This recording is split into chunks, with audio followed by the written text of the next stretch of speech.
আসসালামু আলাইকুম, মাহফুজা কিচেন বিউটিতে আপনাদের সবাইকে ওয়েলকাম। আজ খুব ঝটপটে চিকেন উইথ কর্ন স্যুপ রান্না করব। আমি প্যাকেটের স্যুপ এর জন্য নিয়ে নিয়েছি। তো প্যাকেটের স্যুপ দিয়ে কিভাবে ঝটপটে ঘরেই এত সুন্দর মজাদার স্যুপ তৈরি করা যায় আর সেটাই আজকে আপনাদের সাথে শেয়ার করব। আর সাথে একটা নুডলস হলে তো কথাই নেই। দেখুন স্যুপটা কত সুন্দর হয়েছে, খেতেও খুব ভালো হয়। এভাবে স্যুপটা তৈরি করলে খুবই ঝটপটে হয়, কিন্তু খেতে অসাধারণ হয়। তো চলুন আপনাদের সাথে স্যুপটা রান্না শেয়ার করি। করার জন্য আমি কড়াইয়ে 1 চামচের মতো সয়াবিন তেল দিয়ে দিচ্ছি চিকেন ছোট ছোট করে কিউব করে নিয়েছি। একটু হলুদ আর একটু লবণ দিয়ে চিকেনটাকে মাখিয়ে নিয়েছি।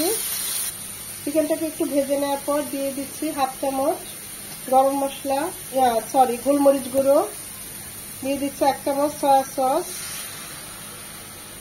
চিকেনটাকে 2-3 মিনিট সয়া সসের সাথে আর গোলমরিচ গুঁড়োর সাথে একটু কষিয়ে নেব। প্যাকেটে যে সোপ পাওয়া যায় সেই 2 প্যাকেট সোপ নিয়েছি, চিকেন সোপ গুঁড়োটা। এটাকে আমি এখন 1 লিটার পানিতে গুলিয়ে নেব। এখানে আমি 2 প্যাকেটের গুঁড়ো নিয়েছি সোপের প্যাকেটের। পানি দিয়ে গুলিয়ে এখন সেটা দিয়ে দিব।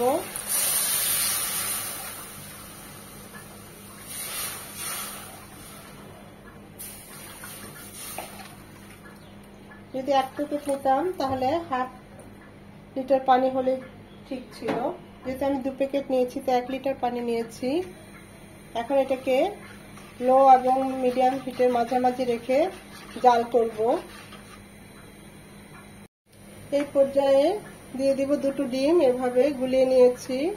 এই গরম অবস্থায় ডিম দুটোকে ছেড়ে দিব। দিয়ে দিব স্বাদ মতো লবণ, 1 চামচ টমেটো সস। আপনারা হয়তো বলতে পারেন প্যাকেটের স্যুপে সবকিছু দেয়াই থাকে, তারপরও এগুলো কেন দিচ্ছি? হ্যাঁ, এগুলো দিবেন, স্কিপ করবেন না। প্যাকেটে দেয়া থাকলেও এগুলো দিবেন, খুব ভালো হয় এভাবে স্যুপটা তৈরি করলে। 1 চামচ চিনি, শেষে দিয়ে দিব 2 চামচ লেবুর রস।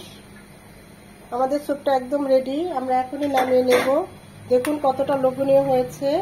এভাবে স্যুপটা তৈরি করবেন, খুবই ভালো হয় খেতে, খুবই ঝটপটে, একদম ঝামেলা ছাড়াই। হয়ে গেল ঝটপট চিকেন উইথ কর্ন স্যুপ।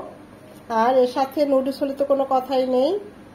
তো খুবই ভালো হয় এইভাবে ঝটপটে নুডলসটা তৈরি করে স্যুপটা তৈরি করলে। এভাবে অবশ্যই একবার হলেও ট্রাই করবেন। ভিডিওটা দেখে যদি একটু ভালো লেগে থাকে অবশ্যই একটা লাইক দিবেন।